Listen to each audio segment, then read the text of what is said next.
Welcome back to be the topper. This is chapter 8 miscellaneous. इससे पहले मैंने chapter 6 और चैप्टर 7 की भी वन शॉट वीडियोस बना दिए हैं आप लोगों के लिए। अगर आप लोगों ने नहीं देखे हैं तो आप लोग उसे चेकआउट कर सकते हो। और ये वीडियो मैं बहुत दिनों के बाद बना रही हूँ क्योंकि मैं अपने किसी काम में बिजी हो गई थी, तो मुझे बिल्कुल भी टाइम नहीं मिल रहा था वीडियोज़ बनाने का।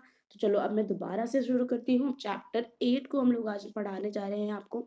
ठीक है, मिसलेनियस चैप्टर का नाम है और इसका सबसे पहला जो टॉपिक है दैट इज कॉर्पोरेट एक्शन।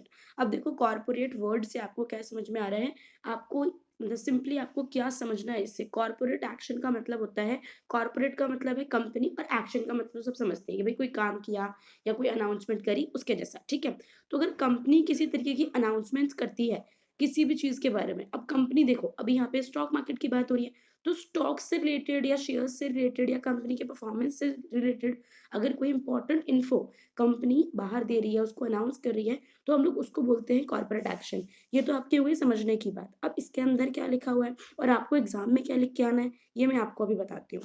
तो देखो, सबसे पहले हमारे यहाँ पे क्या लिखा हुआ है, corporate action tend to have a bearing on the price of a security. देखो, जितने भी कॉर्पोरेट एक्शन होते हैं ना, उसका कोई ना कोई इम्पैक्ट जो है वो सिक्योरिटी के प्राइस पर पड़ता ही पड़ता है।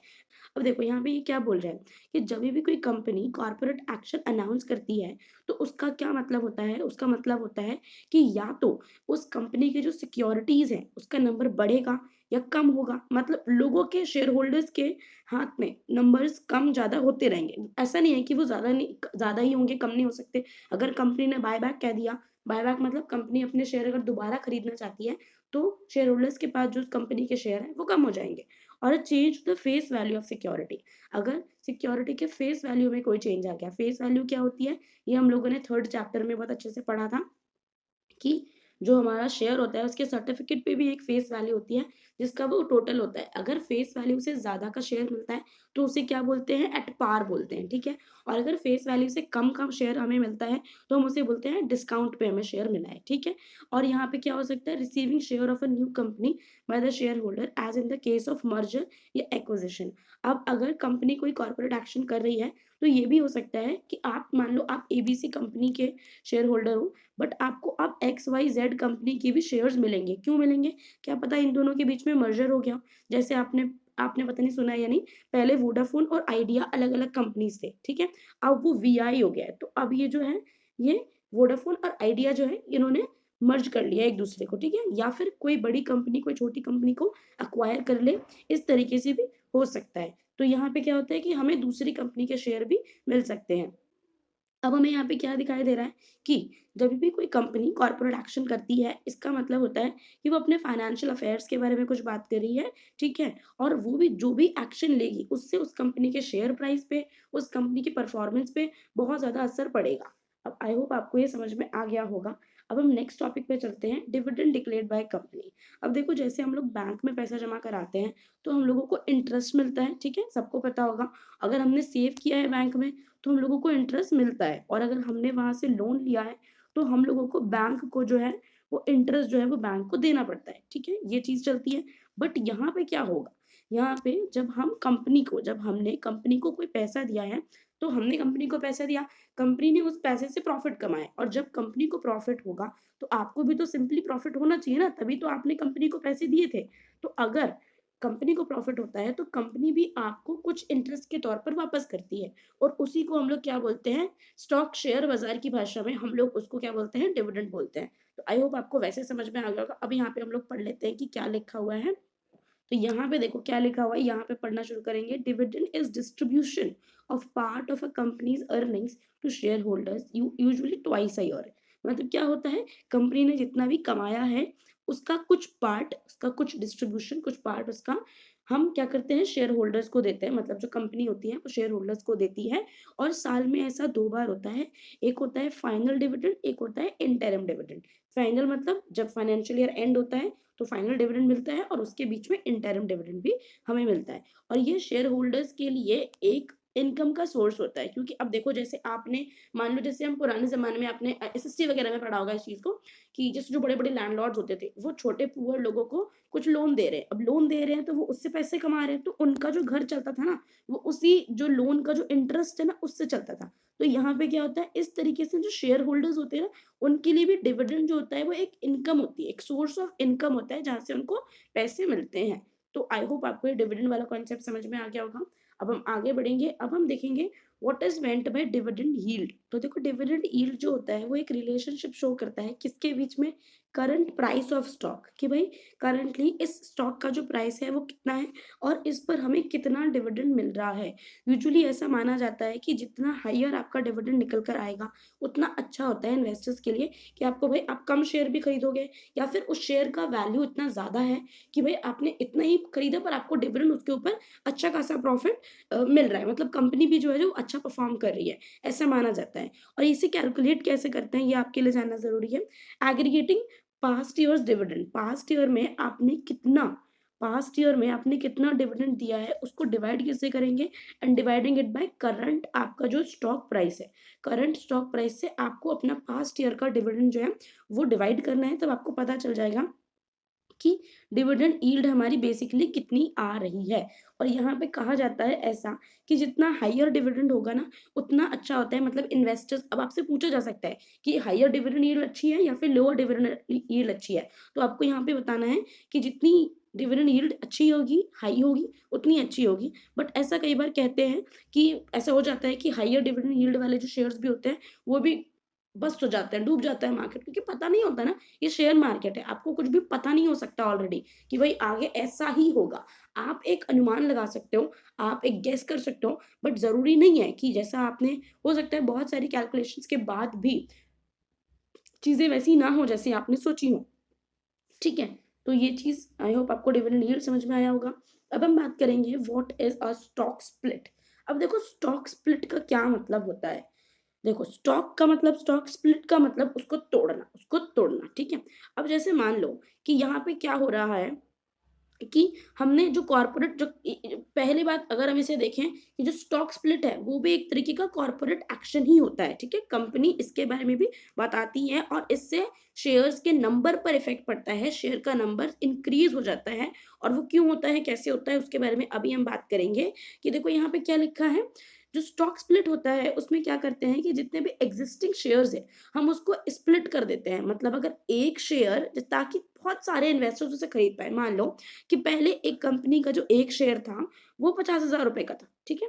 वो था कितने हज़ार का था? 50,000 का था। अब ये एक था, ठीक है? तो इसे ऐसा हो सकता था कि भाई अब देखो हर बंदा, मतलब मिडल क्लास बंदा भी अगर हम देखें तो 50,000 रुपए का एक शेयर नहीं खरीद सकता। वो बात अलग है, हम तो 500 का भी खरीदने से पहले बहुत सोचेंगे कि भाई 500 का खरीदे, अगर लॉस हो गया तो क्या होगा? बट ठीक है, अब यहाँ पे 50,000 मान लिया। अब देखो, जो इन्वेस्टर्स हैं और जो कंपनी है, वो क्या करेगी, इसे स्प्लिट करेगी। स्प्लिट करेगी तो कैसे करेगी? अब इस 1 के बदले ना वो 5 बनाएगी, ठीक है? क्या करेगी? वो 5 बनाएगी और इसका एक हिस्सा कितने रुपए में बेचेगी? इसका एक हिस्सा बेचेगी 10,000 रुपए में। अब यहाँ पे देखो, अब उसको 1 शेयर बेचने से पहले 50,000 रुपए मिल रहे थे। पहले उसे 1 शेयर बेचने से कितने मिल रहे थे? 50,000 रुपए मिल रहे थे। अब उसने क्या किया? उस शेयर को, 1 शेयर को 5 कर दिया। अब उससे 1 से भी उसको 10,000 मिल रहे हैं, तो 5 बचेगी तो कितने मिलेंगे? यहाँ से भी उसको 50,000 मिलेंगे, ठीक है? तो कंपनी ने क्या किया, बस अपने स्टॉक को स्प्लिट कर दिया, ताकि जो, मतलब ज़्यादा से ज़्यादा इन्वेस्टर उसके जो शेयर्स हैं, वो खरीद सके, ताकि अगर अगर प्राइस कम होता है तो, ठीक है? ये हो जाती है चीज़। अब ये आई होप आपको ये स्टॉक स्प्लिट बहुत अच्छे से समझ में आ गया होगा कि अच्छा क्या होता है। अब ऐसा नहीं है कि इससे कोई शेयर की वैल्यू पर कोई असर पड़ने वाला है, नहीं, ऐसा नहीं है। वो उस वैल्यू को देख कर ही करते हैं, जैसे मैंने आपको बताया कि एक टुकड़े, 1 के 5 कर दिए, 1 टुकड़ा 10,000 में बेच दिया अगर, तो 10,000 के अगर 5 होंगे तो भाई कितने होंगे? 50,000 का आराम से हो जाएगा, उसमें कोई दिक्कत है नहीं, ठीक है? इससे बस होता क्या है कि जो नंबर ऑफ शेयर है कंपनी के, वो बढ़ जाते हैं और वो स्मॉलर डिनोमिनेशन में आ जाते हैं। हाउएवर जो मार्केट कैपिटलाइज़ेशन होती है, वो सेम ही रहती है। जैसे मैंने बताया कि पहला भी अलग, अगर पहले वाला का देखें, नंबर ऑफ शेयर और उसका प्राइस, ठीक है? नंबर ऑफ शेयर और उसका प्राइस अगर हम देखें, तो कितना था? 50,000 था। और यहाँ पे जब हमने स्टॉक को स्प्लिट कर दिया, उसके बाद भी कितना आया? उसके बाद भी 50,000 आया। तो जो मार्केट कैपिटलाइज़ेशन थी, वो तो एकदम सेम थी, ठीक है? यहाँ पे एक एग्जाम्पल भी आपको दे रखा है, इसको आप खुद पढ़ लेना। और मैंने आपको एक अच्छा सा एग्जाम्पल, ईजी एग्जाम्पल देके और अच्छे से समझा दिया कि स्टॉक स्प्लिट क्या होता है, कैसे होता है, ठीक है। अब आप लोग ये सोच रहे होंगे कि यार स्टॉक स्प्लिट मतलब क्या, मतलब कंपनी को इससे क्या फायदा हुआ? अब एक चीज तो ये चीज है कि भाई इन्वेस्टर्स इसे खरीद पाएंगे, बट कंपनी को इससे कुछ तो और फायदा भी हो रहा होगा ना। ऐसा तो नहीं है कि अब मान लो कि अगर कंपनी को एक ही शेयर बेच के 50,000 रुपए मिल रहे थे, तो उसको क्या हेडेक थी कि वो 5 लोगों को और लेकर आएगा, भाई 5 और लोग मेरे कंपनी में मालिक बनो। क्या ज़रूरत है जब एक ही बंदा बन सकता है तो। बट उसने, कंपनी ने ऐसा क्यों किया, ये अभी हमें पता चलेगा। यहाँ पे 2 इम्पोर्टेंट रीज़न बताए हमें इस चीज़ के, कि अगर किसी भी सिक्योरिटी का जो प्राइस होता है ना, अगर वो इतना ज़्यादा होता है, तो इन्वेस्टर्स को ना एक डर लगा रहता है कि भाई उसे खरीदें या ना खरीदें। क्योंकि छोटे-छोटे इन्वेस्टर्स ये नहीं खरीद पाएँगे, उनके लिए अफोर्डेबल होगा। ये वाली बात तो मैंने भी आपको बता दी कि भाई अनअफोर्डेबल हो जाएगा, वो अफोर्डेबल है ही नहीं कि भाई 50,000 रुपए का एक शेयर खरीदे। 50,000 तो चलो मैंने माना है, शेयर उससे भी ज़्यादा के होता है। अगर अभी अभी तुम लोग जैसे ये वीडियो देख रहे हो, उसको पॉज़ करके देखो एमआरएफ। अगर तुम लोगों में से किसी ने देखा है तो सही है, अगर किसी ने नहीं देखा तो एमआरएफ जो शेयर है उसका गूगल पर प्राइस देखो अभी, तुम लोग हैरान हो जाओगे, और हम जैसे बंदे इसे नहीं खरीद सकते। तो अगर ये कंपनी स्टॉक स्प्लिट करती है और अगर इस शेयर को मान लो अभी 1,45,000 के आस-पास मेरे ख्याल से कुछ चल रहा है, तो अगर इससे ज़्यादा हुआ तो मुझे पता नहीं, मैंने काफ़ी दिन पहले देखा था। तो अगर इस कंपनी ने स्टॉक स्प्लिट किया और 1,45,000 को अगर मान लो 10 में बाँट दिया, तो 14,500 करके हो जाएगा, ठीक है? अगर 1,45,000 का शेयर है, अगर हमने इसे 10 लोगों में डिवाइड कर दिया, तो 0 से 0 कटा 1 शेयर का प्राइस कितना हो जाएगा? ₹14,500 हो जाएगा। तो इतना प्राइस का खरीदना और 1,45,000 का खरीदना, इसमें थोड़ा-सा डिफरेंस आ जाता है। तो अब भाई 1,45,000 का तो हर कोई तो नहीं खरीद सकता ना। It will be unaffordable for most of the investors, ठीक है? इतने ज़्यादा भी कोई पैसे लगाने वाले लोग हैं नहीं। मतलब पैसे लगाने वाले लोग तो क्या है, वो तो लगा ही लेंगे, बट वो बात है ना कि नॉर्मल इन्वेस्टर्स के लिए अनअफोर्डेबल हो जाता है। तो कंपनी उसको अफोर्डेबल करने के लिए पहले तो स्टॉक स्प्लिट करती है।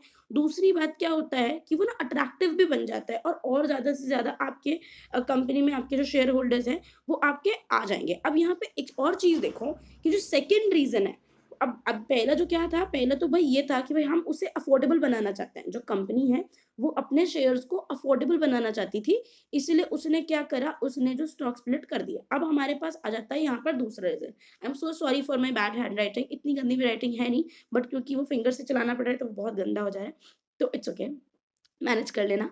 सेकंड रीज़न पे हम अगर यहाँ पे आएँगे, तो सेकंड रीज़न यहाँ पे क्या बताता है कि अगर किसी कंपनी ने अपने स्टॉक को स्प्लिट कर दिया, अब मान लो वही चीज़ है, मैं मान लो वही एग्ज़ाम्पल ले रही हूँ, पर अभी एग्ज़ाम्पल में हमारे पास जो है, वो एक लाइन ना एक्स्ट्रा हो गई है, हमें ये एक्स्ट्रा लाइन नहीं बनानी है।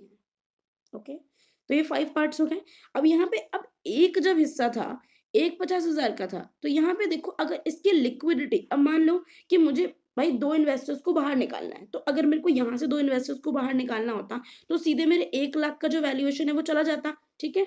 बट यहाँ से अगर मुझे 2 इन्वेस्टर्स को बाहर निकालना है, मान लो मैं चाहती हूँ अब कि भाई मेरी जो कंपनी है ना, उसमें हम सिर्फ 3 ही लोग रहें, ठीक है? अब 3 ही लोग रहें, तो अब मान लो कि 2 लोगों ने तो ऑलरेडी वो खरीद रखे हैं, बड़े-बड़े शेयर प्राइसेज़ खरीद रखे हैं, तो क्या होगा, जो कंपनी की लिक्विडिटी होगी ना, वो कम हो जाएगी।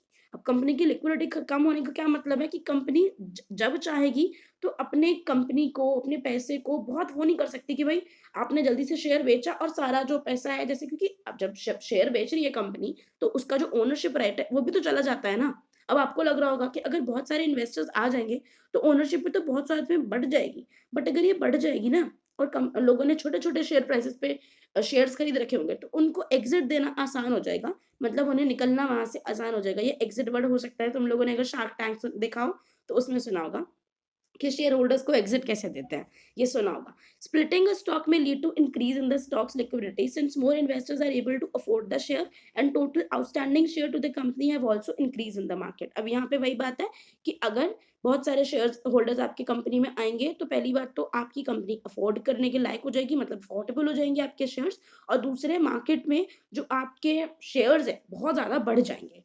ठीक है? तो आई होप आपको ये स्टॉक स्प्लिट समझ में आया होगा। अगर आपको कोई भी डाउट आ रहा है, कोई भी आपको एग्ज़ाम्पल समझ नहीं आया, कोई बात समझ नहीं आई, तो आप मुझे कमेंट कर सकते हो। और हाँ, मैं बताना भूल गई आगे कि मैंने आप लोगों के लिए हैंड रिटन नोट्स बना रखे हैं, ठीक है? हैंड रिटन नोट्स मैंने बना रखे हैं एस्से 2 के, मैंने एस्से 1 के लिए भी आप लोगों के लिए बनाए थे, और ऐसे ही बच्चों ने मुझसे बहुत रिक्वेस्ट करी, तो मैंने एस्से 2 के लिए भी बना दिए हैं। वो ऑलरेडी कम से कम 20-25 बच्चे मुझसे वो ले चुके हैं। अगर आपको वो लेना है, तो आप मुझे मेल कर सकते हो। मैं मेल आईडी अपना इधर भी बता रही हूँ, क्योंकि आजकल उस पोर्टल पे कुछ दिक्कत आ गई है, तो उसमें कुछ दिक्कत आ गई तो आप उस पे मत जाना, आप सीधे मुझे मेल करना, मैं आपको मेल पे उसकी डिटेल्स दे दूँगी। कोमल सक्सेना 280801@gmail.com, ठीक है? ये मैं अपने उसमें भी डिस्क्रिप्शन बॉक्स में भी लिख दूँगी और मैंने कम्युनिटी पोस्ट पर भी डाला हुआ है, KOMALSAXENA280801@gmail.com, ठीक है? तो अगर आपको वो नोट्स लेने हों, तो आप मुझे इस आईडी पर मेल कर देना और जैसे ही आप मुझे मेल करोगे, मैं आपको रिवर्ट बैक करूँगी, मैं आपकी बात को सुनूँगी, ठीक है? अब यहाँ पर हम लोग आ जाएँगे what is buyback of shares. अब भाई बायबैक ऑफ शेयर क्या होता है? जब ये वीडियो मैंने शुरू किया था, तो ही मैंने आप लोगों को बताया था कि बायबैक क्या होता है। अगर किसी ने ध्यान से सुना है तो वही सुन सकता है इस बात को, ठीक है? तो अब यहाँ पे देखो, बायबैक का मतलब होता है बाय खरीदना, बैक मतलब वापस। कम अप जो कंपनी होती है, वो अपने शेयर्स वापस खरीद रही है। व्हाई? कंपनी को एक दिन शौक चढ़ा था कि उसने अपने शेयर्स बेच दिए। अब एक दिन उसको शौक चढ़ा है कि भाई उसको अपने शेयर्स वापस लेने हैं। क्यों करे ये कंपनी ऐसा? पर देखो यार, बायबैक जब कंपनी करती है तो देखो कंपनी का ये एक मेथड है। It's a method of company to invest in itself by buying shares from other investors in the market. अब यहाँ पे देखो, एक टाइम होता है जब कंपनी को पैसे की जरूरत होती है, वो शेयर होल्डर्स के पास जाती है, कहती है प्लीज मेरे शेयर खरीद लो, ठीक है? मुझे थोड़ा पैसा दे दो, मुझे पैसे की जरूरत है, मुझे एक्सपैंड करना है। बट अब क्या है, कंपनी ने लोगों के पैसे को लेके एक्सपैंड कर लिया। बट अब उसको क्या लग रहा है कि यार मैंने तो बहुत पैसे लेने के चक्कर में मैंने तो बहुत सारे शेयर होल्डर्स को अपना मतलब ओनरशिप राइट दे दिया, ठीक है? अब ओनरशिप राइट दे दिया, तो कंपनी तो उसके हाथ से तो उसके ओनरशिप राइट से वो तो कम होते रहेंगे ना। ओनरशिप राइट्स कितने होते हैं? 100% होते हैं। अब मान लो आपने 10 शेयर होल्डर्स को घुसा लिया, सबको 5-5, 5-5% दे दिया, ठीक है? तो उनके पास कितना होगा? उनके पास तो 50% हो जाएगा। बट अब क्या है, ये वो सिचुएशन थी जब कंपनी के पास पैसे नहीं थे। बट अब कंपनी ने इन शेयर होल्डर्स के पैसे से लेकर अपने आप को कर लिया एक्सपैंड, अपनी ब्रांचेज़ खोल ली, अपने बिज़नेस को बड़ा कर लिया, ठीक है? अब उसके पास इतने पैसे आ चुके हैं कि अब उसको ए शेयर होल्डर्स के पैसे वापस करने के पैसे मिल चुके हैं। तो अब वो क्या करेगा कि भई देखो, शेयर होल्डर से बोलेगा, "देखो भई, जो तुमने मुझे पैसे दिए थे" ये उससे बोलेगा कि देखो तुमने मुझे जो पैसे दिए थे, ये तुम मुझसे वापस ले लो, ठीक है? तुम अपने पैसे वापस रख लो, ठीक है? और जो मैंने तुम्हें जो ओनरशिप राइट्स दिए थे, वो तुम मुझे अपने वापस दे दो। अब अगर इसने 10 शेयर होल्डर्स के साथ ऐसे ही किया, उनको उनके पैसे वापस कर दिए और अपने जो ओनरशिप राइट्स थे, वो ले लिए। तो अब क्या होगा, जो कंपनी है, वो एक जो प्रोप्राइटर है या जो कोई भी एमडी है, कोई भी है बंदा, मालिक, फाउंडर जो भी है, अब उसके पास क्या होगा, अब उसके पास 100% ओनरशिप राइट्स के आ जाएँगे। अब इसका क्या फ़ायदा है, जब आपके पास कंपनी आपकी है, आपके पास जब 100% ओनरशिप राइट्स होंगे, कंपनी पूरी तरीके से आपकी है, तो अब आपकी मर्ज़ी है कि आप उसमें क्या करोगे। अगर बहुत सारे शेयर होल्डर्स आते हैं, तो उनसे बात करनी पड़ती है, उनके डिसीज़न को वेट करना पड़ता है, उनसे डिस्कस करना पड़ता है, तो ये सारी चीज़ें होती हैं और आपका जो मालिकाना हक होता है कंपनी पर, वो भी कम हो जाता है। बट ये वो सिचुएशन थी जब आपके पास पैसे नहीं थे। अब पैसे आ गए तो उनके पैसे वापस करो, ओनरशिप लो और कंपनी को अपने हिसाब से चलाओ, ठीक है? ये आई होप आपको बहुत अच्छे से क्लियर हो गया होगा। बायबैक में हम लोग क्या करते हैं, जो कंपनी के नंबर ऑफ शेयर्स हैं, वो रिड्यूस हो जाते हैं मार्केट में, क्योंकि जितने भी हम लोगों ने दे रखे थे, हम वो वापस ले लेते हैं। Buyback is done by the company with the purpose of to improve the liquidity. अब यहाँ पे कंपनी करती क्यों है कि भाई ताकि लिक्विडिटी इम्प्रूव हो जाए, सारा पैसा आराम से हमारे साथ आ जाए, कोई दिक्कत ना हो और एनहांस अपने शेयर होल्डर्स की वेल्थ को कि भाई क्योंकि अब देखो, अब वो ओनरशिप राइट्स का वो क्या करेंगे, है ना? उनको तो बेनिफिट के साथ पैसा चाहिए। वो शेयर होल्डर हैं, वो मालिक नहीं बनना चाहते, वो उस कंपनी के फाउंडर्स नहीं बनना चाहते। उनको पैसे और अपने प्रॉफिट से मतलब है। तो जब कंपनी उसको अपना प्रॉफिट देगी, उसका पैसा देगी, तो वो तो खुश हो जाएँगे। तो शेयर होल्डर की वेल्थ भी बढ़ेगी और जो कंपनी है, उसकी लिक्विडिटी भी बढ़ेगी। सेबी ने कहा है क्या? सेबी के अगर हम देखें, सेबी के अकॉर्डिंग देखें तो बायबैक ऑफ सिक्योरिटीज़ रेगुलेशन 1998, अब इस एक्ट को आप लोग याद कर लेना। जब मैं पढ़ती थी तो एक बार एक यूटी में आ गया था ये, तो मे बी अभी भी आ सकता है, आपके लिए इम्पोर्टेंट हो सकता है। SEBI buyback of securities regulation 1998, a company is permitted to buy back its share from। अब देखो यहाँ पे सेबी ने अपनी गाइडलाइंस दी हैं कि बायबैक कैसे कर सकती है कंपनी। एग्जिस्टिंग शेयर होल्डर से पैसे अपने जो शेयर है वो वापस ले सकती है, ऑफर डॉक्यूमेंट के थ्रू, ओपन मार्केट से ले सकती है, बुक बिल्डिंग का प्रोसेस करके, ठीक है? Share holders use holding odd lot share, और ऑड लॉट शेयर्स क्या होते हैं, ये मैंने आपको चैप्टर 6 में भी बताया था। ऑड लॉट शेयर का मतलब होता है कि आपके पास 1 से 99 तक शेयर है, मतलब 100 से कम शेयर्स जिस शेयर होल्डर्स के पास होते हैं, तो उसको हम बोलते हैं कि इनके पास ऑड लॉट शेयर्स हैं, ठीक है? ऑड लॉट शेयर्स मतलब 1 से 99 तक शेयर्स होना। अरे! सॉरी अब कंपनी को ये चीज़ बतानी पड़ती है कि जब उसने बायबैक नहीं किया था, तो उसके शेयर्स कितने थे, उसकी होल्डिंग कितनी थी और जब उसने बायबैक कर लिया, तो अब उसके पास कितनी सारी शेयर्स हाथ आ चुके हैं, ठीक है? ताकि ये चीज़ें जो हैं, कंपनी जो है टाइम से, जैसे हम लोग अभी शेयर खरीदते हैं, तो उसका T+2 डे होता है, आई होप आपको पता होगा ये चीज़, कि ट्रेडिंग डे होता है और 2 डेज़ मोर होते हैं। अगर आपने मंडे को कोई शेयर खरीदा है, तो वो आपको वेडनेसडे तक आपको मिल पाएगा, ठीक है? ये चीज़ होती है, T+2 डेज़ चलते हैं। और यहाँ पे क्या होता है, जैसे अब शेयर खरीदने का एक टाइम बता दिया है, ऐसे ही बायबैक का भी कुछ पर्टिकुलर टाइम होता है। यहाँ पर उन्होंने जो बता रखा है, the regulation have stipulated time limit for each step. For example, in the cases of purchases through stock exchanges, an offer for buyback should not remain open for more than 30 days. अगर आप stock exchange के through buyback कर रहे हो, तो वो जो offer है, वो 30 दिनों से ज़्यादा खुला नहीं रह सकता। The verification of shares received in the buyback has to be completed in the 15 days of the closure of the offer.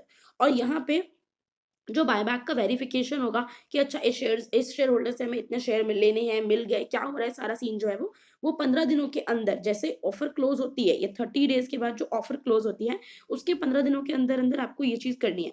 The payments for accepted securities has to be made within 7 days of completion of verification and as soon as the verification process is completed. उसके बाद आपको 7 दिनों में क्या करना है, जितने भी आपने शेयर होल्डर से उसके शेयर्स लिए हैं, आपको उनके पैसे उनको वापस करने हैं। And bought back shares have to be extinguished within 7 days of the date of the payment. और उसके बाद जितने भी आपने शेयर खरीदे, उस सबको आपको एक्सटिंग्विश करना है, मतलब अब बताना है कि अब ये शेयर्स नहीं बिक रहे हैं, अब ये खत्म, खल्लास, ठीक है? हम लोग अपने दूसरे टॉपिक पे आ गए हैं, जो कि है इंडेक्स, ठीक है? इंडेक्स का क्या मतलब होता है? इंडेक्स का मतलब मैंने आपको शायद पहले भी कहीं बताया हुआ है। अब इंडेक्स का मतलब होता है अ बास्केट ऑफ शेयर्स, मतलब जिसमें बहुत सारे शेयर्स होते हैं, ठीक है? अब मान लो कि जैसे यहाँ पे बहुत सारे शेयर है, अब इनमें से कोई 1 लॉस में जा सकता है, 2 लॉस में जा सकता है, 3 लॉस में जा सकते हैं, पर ऐसा कभी भी नहीं होता, क्योंकि ये डिफरेंट डिफरेंट कंपनी के, डिफरेंट डिफरेंट फील्ड्स की कंपनी के शेयर्स होते हैं। तो ऐसा कभी नहीं होता कि सारा का सारा मार्केट क्रैश कर जाए। अब जैसे कोविड में भी हम लोगों ने देखा था, सब कुछ बर्बाद हो गया था, बट एक जो फार्मा इंडस्ट्री थी, वो कितने बूम पे थी। तो बहुत कुछ क्रैश हो सकता है, पर ऐसा कभी भी नहीं होता कि सब कुछ हो जाए, ठीक है? जब कोविड टाइम में सब कुछ खत्म हो गया था, तो भी एक फार्मा इंडस्ट्री थी जो कि बूम पे जा रही थी, ठीक है? तो ऐसी इंडेक्स में अगर हम देखें, तो सारी कंपनी कभी लॉस में नहीं जाती, सारी सारी कंपनी कभी प्रॉफिट में भी नहीं जाती।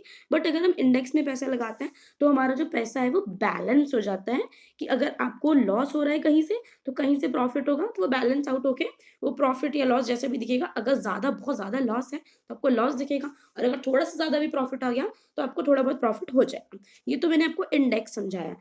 Back to the topic, Nifty index क्या होता है? अब निफ्टी क्या होता है? एनएसई, नेशनल स्टॉक एक्सचेंज, इसका फुल फॉर्म आपको याद करना है। नेशनल स्टॉक एक्सचेंज का जो इंडेक्स है, हम उसे बोलते हैं निफ्टी, ठीक है? निफ्टी में 50 स्टॉक इंडेक्सेस होते हैं, 50 अलग-अलग फील्ड की कंपनीज होती हैं, जहाँ पे हमें मार्केट मूवमेंट दिखाई दे रहा होता है कि अच्छा, कंपनी का एज, अब आप लोग कभी गूगल पर भी चेक कर सकते हो कि भाई इंडेक्स कितना चल रहा है, आपको पता चल जाएगा। मतलब अभी भी अगर हो सकता है, तो आपको पॉज़ करके, और ये सारी चीज़ें ना सिर्फ सुनते मत रहा करो। अगर आपको वीडियो में दिख रहा है, मतलब कोई बोल रहा है, आप सुन रहे हो, कहीं भी सुन रहे हो, तो ना कोशिश किया करो कि गूगल पे सर्च कर लो। थोड़ा-सा इससे क्या होता है ना, थोड़ा-सा आप कनेक्टेड हो जाते हो, और ये सारी चीज़ें आज के टाइम में जानना बहुत ज़्यादा ज़रूरी है। आप बहुत लकी हो कि इस टाइम पे इस सब्जेक्ट को पढ़ रहे हो, क्योंकि बहुत पहले तो इसकी इतनी अवेयरनेस नहीं थी, बट आजकल सोसाइटी में बहुत अवेयरनेस आ रही है, शेयर्स, म्यूचुअल फंड, तो इसको सीखना बहुत ज़रूरी है, और इतना कोई डिफिकल्ट नहीं है। छोटे-छोटे चीज़ों को जब आप सीखते जाओगे, तो आप आगे बढ़ते जाओगे अपना आप ही। तो वो भी मैं कह रही हूँ कि सिर्फ थ्योरी से काम मत चलाओ, आपको इंटरेस्ट इस सब्जेक्ट में तभी आएगा, क्योंकि बहुत ही प्रैक्टिकल सब्जेक्ट है। आप प्रैक्टिकल थोड़ा बहुत करके देखो, मतलब मैं ये नहीं कह रही कि पैसा लगा कर उसे डुबा दो, सीखो, पहले सीखो, देखो कि भई कैसे होता है, and then you do this, okay? तो market movement of the Indian markets हमें दिखता है कि अच्छा, इंडियन मार्केट्स की क्या मूवमेंट हो रही है। It comprises of some of the largest and most liquid stocks traded on the NSC. NSC में होता है, ठीक है? ये मैंने आपको बता दिया ऑलरेडी। और यहाँ पे एक और फैक्ट हमें दे रखा है कि it is maintained by India index services and products limited. अब यहाँ पे ये क्वेश्चन आपसे पूछा जा सकता है कि जो निफ्टी इंडेक्स होता है, उसको कौन मेंटेन करता है? तो India index services and products limited, ठीक है? इसको याद रख लेना, 1 मार्कर में बहुत इंपॉर्टेंट हो जाता है। Which is a subsidiary of NAC strategic investment corporation. Subsidiary है किसकी? ये वाली जो कंपनी है India index services and products limited, ये NSC strategic investment corporation limited की सब्सिडरी मानी जाती है। Nifty is the barometer of Indian markets. Barometer क्या होता है, जिससे पता चलता है कि भाई क्या चीजें कहाँ हो रही हैं। तो ऐसी इंडियन मार्केट्स के बारे में अगर आपको जानना है तो आप निफ्टी से जान सकते हो। अब हम आएंगे अपने नेक्स्ट टॉपिक पे, that is clearing and settlement and redressal. अब यहाँ पे देखो, आप लोग शेयर तो खरीद लेते हो, बट वो शेयर्स आपके अकाउंट में, मतलब आपके डीमैट अकाउंट में कैसे आते हैं। मान लो अगर आपको शेयर्स को बेचना है तो आपने तो शेयर्स बेच दिए, अब वो कैसे दूसरे बंदे के अकाउंट में पहुंचेंगे। तो ये सारी जो चीजें होती हैं, ये सब कैसे होती हैं, इसके लिए हमारे पास होता है एक क्लियरिंग कॉर्पोरेशन। क्लियरिंग कॉर्पोरेशन किसी भी एक्सचेंज का पार्ट होता है, ऐसा नहीं है कि वो कोई बहुत अलग ही कोई चीज है और कोई सेपरेट एंटिटी है। मतलब बेसिकली एक पार्ट है, बट एक फिर भी एक एक्सचेंज का पार्ट तो है, बट एक सेपरेट एंटिटी है जिसका दूसरा काम होता है। और उसके 3 फंक्शंस होते हैं, नेमली पहला तो ये सारे ट्रांजैक्शन को क्लियर करती है एंड सेटल करती है। इसको आप बहुत अच्छे से 12th में अगर आप एफएम पढ़ोगे ना तो आपको पता चलेगा। जैसे आपने कोई शेयर खरीदा, ठीक है, आपने मान लो शेयर खरीदा, तो आपको खरीदने के लिए क्या देना है, आपको खरीदने के लिए देना है पैसा। ठीक है, तो ये पैसा आपको कहाँ देना है, ये पैसा आपको देना है बैंक में। ये पैसा जाएगा बैंक में। बैंक जिस डिपॉजिटरी से कनेक्टेड है, अब हमारे पास 2 डिपॉजिटरी होती है, उसके बारे में आप लोगों ने पढ़ा होगा। तो ये पैसा जाएगा डिपॉजिटरी में। अब डिपॉजिटरी जो है ये पैसे को, ये क्या करेगी, पैसे को बैंक जो क्लियर कर दिया ना, बैंक ने पैसे दे दिया डिपॉजिटरी को, डिपॉजिटरी के पास पैसा आ गया। तो अब ये क्या करेगी, ये दूसरे को शेयर्स देगी। अब फिर वहां से आपके अकाउंट में शेयर्स आएंगे, ये जो शेयर्स हैं ये एक्सचेंज को भेजेगी डिपॉजिटरी, और एक्सचेंज आपके डीमैट अकाउंट में शेयर्स को ट्रांसफर करेगा। ये बहुत लंबा चौड़ा साइकिल है, आप 12th में बहुत अच्छे से पढ़ोगे इसको। तो आई होप थोड़ा बहुत तो क्लियर हो गया होगा। ठीक है, तो जो क्लियरिंग कॉर्पोरेशन होता है वो आपके सारे ट्रांजैक्शन को क्लियर एंड सेटल करता है। इसको तो ऐसे ही रट्टा कर लो तुम लोग, ये पेपर में भी आ सकता है। Complete the process of receiving end delivering shares end funds. जैसे कि जो बायर है उसे क्या चाहिए, उसे शेयर्स चाहिए। जो सेलर है उसे पैसे चाहिए, सेलर के पास पैसे भेजने का और बायर के पास फंड भेजने का काम बैंक और डिपॉजिटरी एक्सचेंज सब तीनों चारों मिलकर करते हैं। It provides financial guarantee for all the transaction executed. अब क्या होता था कि जब हमारे पास क्लियरिंग कॉर्पोरेशन इतना अच्छा सिस्टम नहीं था, तो क्या होता था कि भाई यहाँ पे ना लोग ना धोखाधड़ी कर देते थे कि भाई आपने तो पैसे दे दिए पर आपको शेयर नहीं मिले, आपने शेयर दे दिए पर आपको पैसे नहीं मिले। तो इस सब को मैनेज करने के लिए, फाइनेंशियल गारंटी प्रोवाइड करने के लिए भी क्लियरिंग कॉर्पोरेशन एक काम करता है।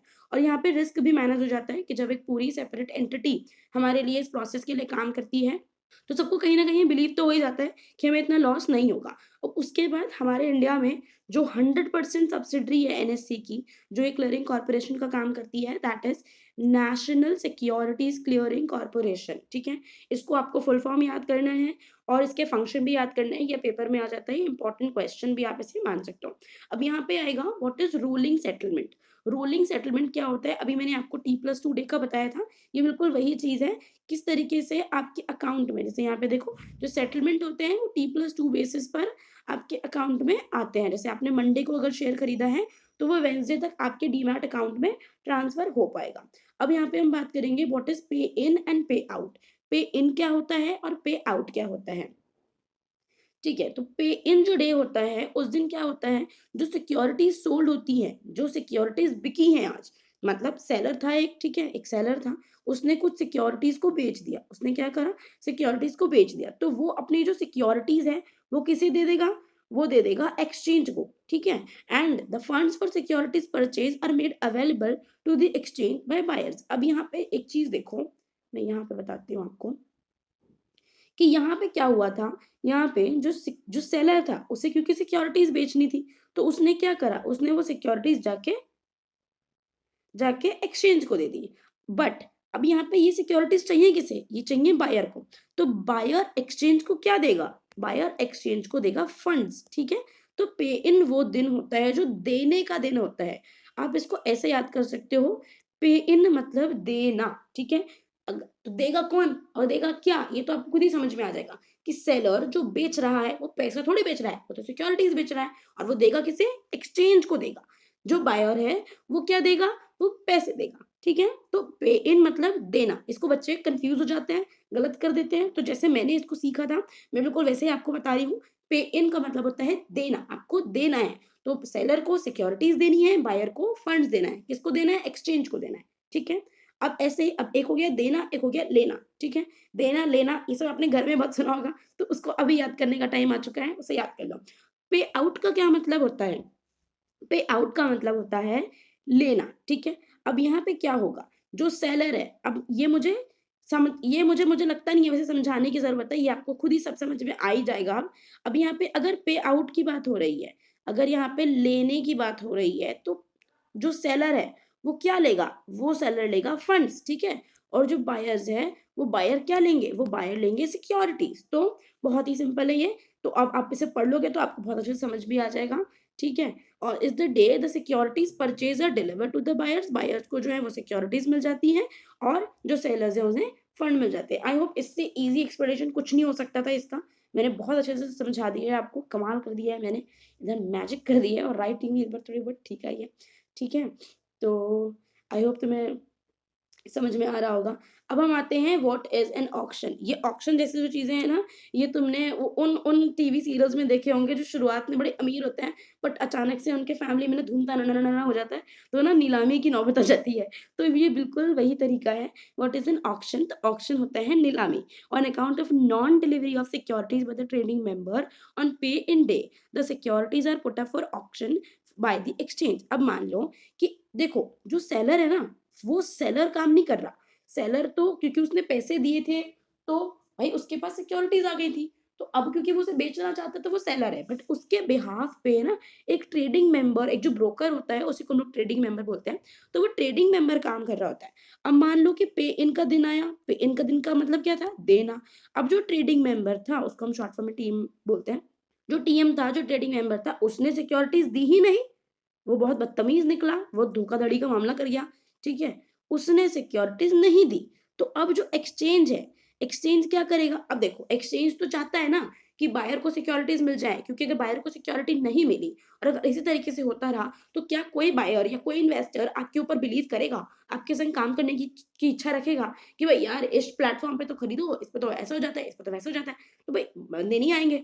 तो जो एक्सचेंज है, वो ऑक्शन पे लगा देगा सिक्योरिटीज़ कि भाई ये वाली सिक्योरिटीज़ हैं। This ensures that the buying trading member receives the securities. अब यहाँ पे क्या होता है कि इसका इसका मतलब ये होता है कि एक्सचेंज ने लगा दिया कि भाई कौन अपनी सिक्योरिटीज़ देना चाहता है। इतना प्राइस देंगे, इतना प्राइस देंगे, इतना प्राइस देंगे, बताओ कौन देगा? तो ऐसे कोई ना कोई तो सेलर निकल ही आएगा, क्योंकि जो पहला वाला था, वो तो फ्रॉड था, उसने तो दिया नहीं। तो अब हम करेंगे ऑक्शन, ठीक है? हम देंगे सेलर को पैसे, मतलब एक्सचेंज देगा सेलर को पैसे, और जो सेलर देगा वो क्या देगा? वो सिक्योरिटीज़ दे देगा। अब वो सेलर नहीं, ज़रूरी नहीं कि वो सेलर हो जिससे हम लोगों ने शेयर खरीदे थे। बट क्योंकि वो तो फ्रॉड कर गया ना, तो अब हमें कोई तो निकालना पड़ेगा ना, जिससे कि बायर को ऐसा ना लगे कि ये तो काम अच्छे से नहीं कर रहा है, यहाँ पे तो रिस्क हो गया मुझे। तो इसके लिए ऐसा होता है। आई होप आपको ये समझ में आ गया होगा। जो एक्सचेंज है, वो दूसरे किसी से सिक्योरिटीज़ खरीद के बायर को दे देगा, ठीक है? ताकि बायर को कोई दिक्कत ना हो। What is a book closure और रिकॉर्ड डेट? रिकॉर्ड डेट या बुक क्लोज़र क्या होता है?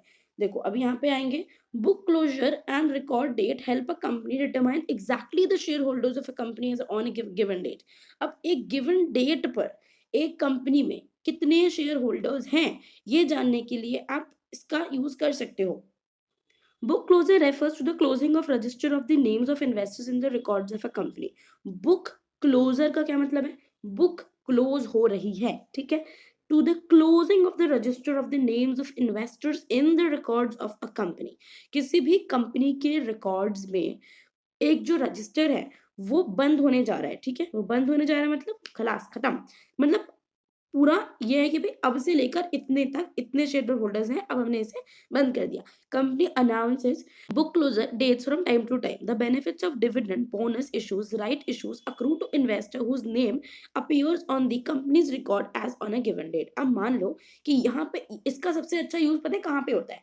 अब मान लो कंपनी ने कहा, एग्ज़ाम्पल ले रहे हैं, 15th को, मतलब कोई भी आज कौन-सा महीना चल रहा है? ये फ़रवरी चल रहा है, ठीक है? 15th फ़रवरी को हम लोग डिविडेंड बाँटने वाले हैं।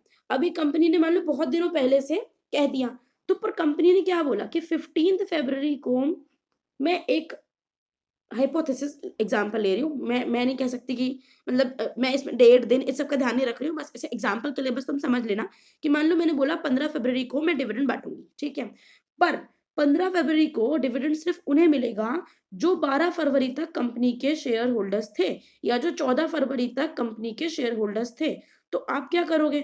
अब आप अगर सोच रहे हो कि भाई मैं तो भाई चालू बन जाता हूँ, 14 तारीख को इसका शेयर खरीद लूँगा, 15 तारीख को मुझे शेयर डिविडेंड भी मिल जाएगा। ऐसे नहीं होता बेटा। जितने आप चालाक हो उससे ज़्यादा चालाक कंपनी है, ठीक है? तो वैसे भी कैपिटलिज्म सिस्टम ये किसी को अननेसेसरीली कोई भी फ़ायदा नहीं उठाने दे सकता। तो ये एक वो चीज़ होती है और इसी को हम लोग बोलते हैं रिकॉर्ड डेट, ठीक है? Company's record as on a given date which is known as the record date. जिस दिन पे रिकॉर्ड होता है ये सब उसको बोलते हैं हम लोग record date and is declared in the advance by the company so that the buyers have enough time to buy the share. जैसे मैंने बोला ना कि 15 को बता दिया, तो 15 को बता दिया कि मान लो 1 तारीख को बता दें कि 15 को डिविडेंड मिलेगा। तो बायर्स के पास इनफ टाइम होता है कि आप कंपनी के शेयर खरीद लो। 14-15 दिन तक कंपनी के शेयर्स अपने पास रखो, उसके बाद कंपनी आपको बोनस, राइट इश्यू या फिर जो भी निकाल रही है वो आपको दे देगी। तो ये समझ में आ गया होगा। अब हम लोग आएँगे no delivery period. No delivery period क्या होता है? ये एक ऐसा टाइम होता है कि अब कंपनी जो है वो आपको डिलीवरी अपने शेयर्स की नहीं करेगी। Whenever a company announces a book closure और record date, the exchange sets up a no delivery period for that security. During this period, only trading is permitted in the security. However, these trades are settled only after the no delivery period is over. This is done to ensure that investors' entitlement for the corporate benefit is clearly determined. अब देखो, मान लो कि कोई सोच रहा है कि 15 को मिलेगा, मैं 14 को इसका शेयर खरीद लूंगा, बट नहीं, ऐसा नहीं होने वाला। कंपनी क्या करेगी? नो डिलीवरी पीरियड लगा देगी कि इसके बाद से मान लो कि भाई 12 के बाद से उसने लगा दिया कि भाई 12 के बाद से कोई भी कंपनी, जो कोई भी बंदा है वो शेयर नहीं खरीद सकता। अगर आपने ऐसा किया है कि भाई आप सिर्फ डिविडेंड के लिए या बोनस इश्यूज के लिए शेयर्स खरीदो, तो कंपनी को ये डेफिनेटली दिख रहा है कि आप कंपनी का बेनिफिट नहीं चाहते हो, आप तो सिर्फ अपना बेनिफिट चाहते हो, इसलिए आप 2-3 दिन पहले आ गए हो मुँह उठा के, बट ऐसा नहीं हो सकता, ठीक है? तो कंपनी नो डिलीवरी पीरियड लगा देती है कि उस पीरियड में सिर्फ हमारी कंपनी के जो शेयर्स हैं, वो सिर्फ ट्रेड हो सकते हैं, वो सेटल नहीं होंगे, ठीक है? आपके मतलब आप ऐसे आपको ऐसा लग सकता है कि आपने वो शेयर्स खरीद ले, बट आपके अकाउंट में वो दिखेंगे नहीं, आपके डीमैट अकाउंट में वो दिखेंगे नहीं और कंपनी भी नहीं मानेगी कि वो शेयर्स आपके पास हैं। फिर जब वो बोनस इश्यू या फिर जो राइट्स इश्यू है, वो उसे निकाल देगी, उसके बाद वो आपके अकाउंट में दिखने लगेंगे एंड उसके बाद आपको प्रॉफिट होगा। और अगर आप फिर अगले उसके लिए रखते हो, अगले डिविडेंड के टाइम तक रखते हो, तो आपको कुछ प्रॉफिट होगा। What is an ex-dividend date? Ex-dividend date क्या होता है? The date on or after which a security begins trading without the dividend included in the price. अब यहाँ पे क्या कह रहा है? अब जैसे वही एग्जांपल हम यहाँ पर दोबारा ले सकते हैं कि एक्स डिविडेंड डेट का मतलब क्या है कि भाई कंपनी ने लगा दिया कि भाई 14 तारीख, ठीक है ना? तो ये 14 जो तारीख है भाई 14th के बाद भाई कोई नहीं खरीदेगा। इसके बाद से सिर्फ हमारी ट्रेडिंग शुरू हो रही है या फिर अभी नहीं, मेरे ख्याल से 12 लिया था। तो 12 से मान लो कि 12 के बाद से सिर्फ ट्रेडिंग शुरू हो रही है, इसके बाद से भाई आपको शेयर वेयर नहीं मिलने वाले। तो ये जो 12 है ना, ये एक्स डिविडेंड डेट है, ठीक है? अब उसके बाद हम लोग आएँगे नेक्स्ट एक्स डेट पे। एक्स डेट पे क्या आएँगे? The first day of no delivery period.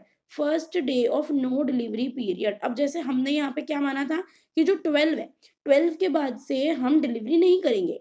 तो जो 12 है, फर्स्ट डे 12 है ना, 12 के बाद से नहीं करेंगे, तो 13th को जो दिन आएगा, वो जो डेट होगी वो हमारी होगी एक्स डेट। उसके बाद हम नो डिलीवरी पीरियड का हमारा पहला दिन है, ना 14 को करेंगे, ना फिर 13 को करेंगे, ना 15 को करेंगे, ठीक है? उसके बाद जब करेंगे तो उसे देखते हैं क्या कहा जाएगा।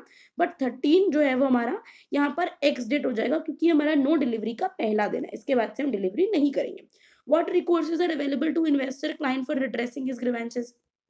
अब यहाँ पे देखो, अब इतना बड़ा लंबा-चौड़ा प्रोसेस अगर आप कर रहे हो, तो आपको कहीं न कहीं तो प्रॉब्लम आ सकती है। जैसे अभी ऑक्शन के मामले में जो ट्रेडिंग मेंबर था, उसने धोखाधड़ी कर दी थी ना, फ्रॉड कर दिया था उसने दिया नहीं था हमें शेयर। तो आपको अगर इस तरीके की कोई प्रॉब्लम, अगर if you are facing this type of problem, तो आप कहाँ पे अपना बताओगे, कहाँ पे कंप्लेंट लॉन्च करोगे? तो वो होता है इन्वेस्टर ग्रीवेंसेस सेल, जहाँ पे जाके आप अपनी प्रॉब्लम को शेयर कर सकते हो, बता सकते हो। फिर आपको सेबी आपको हेल्प करेगा, आपको प्रॉब्लम को आपकी सॉल्व करने की कोशिश करेगा। What is arbitration? आर्बिट्रेशन क्या होता है? ये इंपॉर्टेंट है, ये पूछ लिया जाता है, तो इसको याद रखना, ये 2 मार्क्स में क्वेश्चन आ जाता है। आर्बिट्रेशन का क्या मतलब है? आर्बिट्रेशन का मतलब होता है ये एक अल्टरनेटिव डिस्प्यूट रेजोल्यूशन मैकेनिज्म है। मान लो कि आपने कंप्लेंट दर्ज कराई, इन्वेस्टर ग्रीवेंसेस सेल में आपने अपनी कंप्लेंट लॉन्च कराई और आपकी प्रॉब्लम को नहीं सुना गया या फिर आपका रिजॉल्व, आपकी प्रॉब्लम आपकी नहीं हुई, ठीक है? तो एक डिस्प्यूट को रेजोल्यूट करने के लिए मैकेनिज्म बनाया गया है। मतलब ट्रेडिंग मेंबर या स्टॉक जो कंपनी है, स्टॉक एक्सचेंजेस हैं और जो क्लाइंट्स हैं, उनके बीच में अगर कोई प्रॉब्लम आ जाती है या फिर ट्रेडिंग मेंबर और क्लाइंट्स के बीच में कुछ प्रॉब्लम आ जाती है, अगर वो कोई मान लो कोई प्रॉब्लम दे रहा है उसको, तो एक आर्बिट्री एक प्रोसेस है आपके पास कि भाई आप उस पे केस कर सकते हो या फिर कुछ इस तरीके का कर सकते हो, जिससे स्टॉक एक्सचेंजेस के जितने बायलॉज़ रेगुलेशन है वो सब आप पे उस पर मतलब ट्रेडिंग मेंबर पे लगेंगे और आपकी प्रॉब्लम को सॉल्व कर दिया जाएगा। अब यहाँ पे नेक्स्ट टॉपिक है and this is the last topic of this chapter. I really hope कि आपको ये चैप्टर समझ में आया होगा। If there is any problem please let me know in the comment box और इंस्टाग्राम और व्हेरेवर यू वांट टू, ठीक है? मुझे बता देना।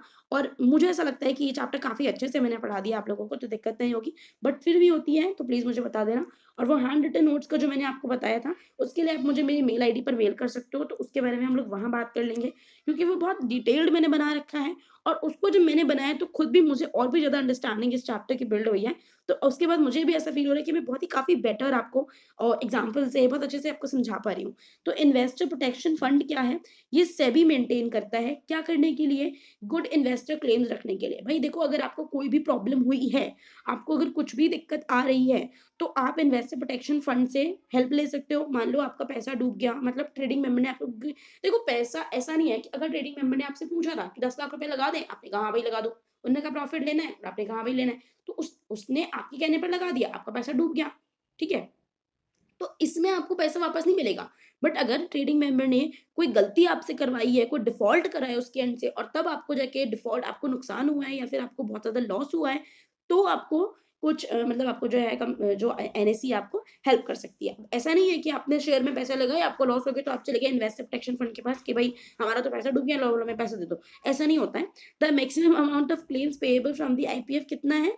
हमें 10 लाख रुपए भी 10 लाख रुपए तक मैक्सिमम अमाउंट है जो आपको मिल सकता है। भले से ही आपको 1 करोड़ का लॉस हुआ हो, 10 करोड़ का हुआ, बट मैक्सिमम अमाउंट हमारा कितना है एनएसई के हिसाब से 10 लाख रुपए ही है। तो आई रियली होप कि आपको ये चैप्टर समझ में आया होगा। Thank you so much for watching till here. So thanks for watching till here. Like, share, please like, share and subscribe and hand written notes के लिए तो मुझे मेल कर देना। Thanks for watching. Bye bye.